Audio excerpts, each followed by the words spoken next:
There's many ways of approaching the Mathematica in terms of how to study it.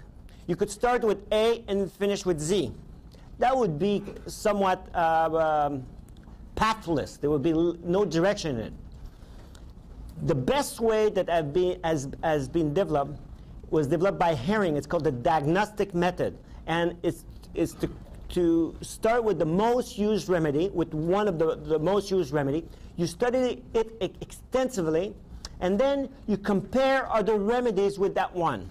It's called the diagnostic method. It's the method that Herring had developed during the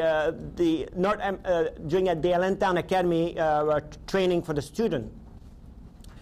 And among the students, there was Lippe.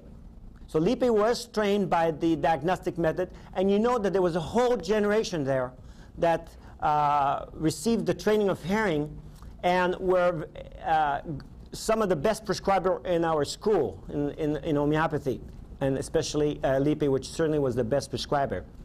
And you will notice that all the best prescribers have something in common. They know the Mathematica well, or they study the Mathematica well. When I say they know, it doesn't mean you need to try to remember it. That would be useless. It will be impossible in any case. If you take just a remedy like sulfur, will have 3,200 symptoms. So you don't want to try to remember the Mathematica. You want to know how to study it, how to approach it, how to use it. It's like tools, and how to have access to the tools and be able also to understand what is characteristic. Because that's what makes a good prescriber. Is you see a case, you take a case, and you say, what is particular in this case of this patient with schizophrenia? Or this patient with multiple sclerosis. If this patient with schizophrenia hears voices that tells him what to do, that is not peculiar. That's common to about 98% of, or at least hearing voices of psychotic people. PSY, psychotic, not SY. So I should say the P-psychotic people. So it's not particular. However, if I see people with schizophrenia, and if they have been treated with homeopathy, I can guarantee you they have received an accordion as one of the first remedy in the case, which is useless because it's common. So you must say what is most common in this case with schizophrenia, and you find out that the person cannot tolerate the touch of clothes.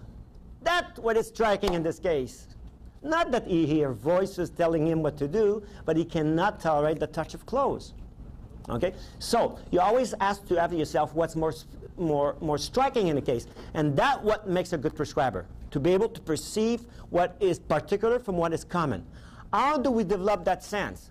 By studying the Mathematica, studying cases. But the more you study the Mathematica, the more experience we have with cases, clinical application of the Mathematica, the more we learn about these characteristic symptoms. Because some symptoms that could be common to a disease could be very characteristic also in the Mathematica. So we always come back to the study of the Mathematica. The better you know the more you study the Mathematica, the more you know particular symptom, and the more you're able to take a good case.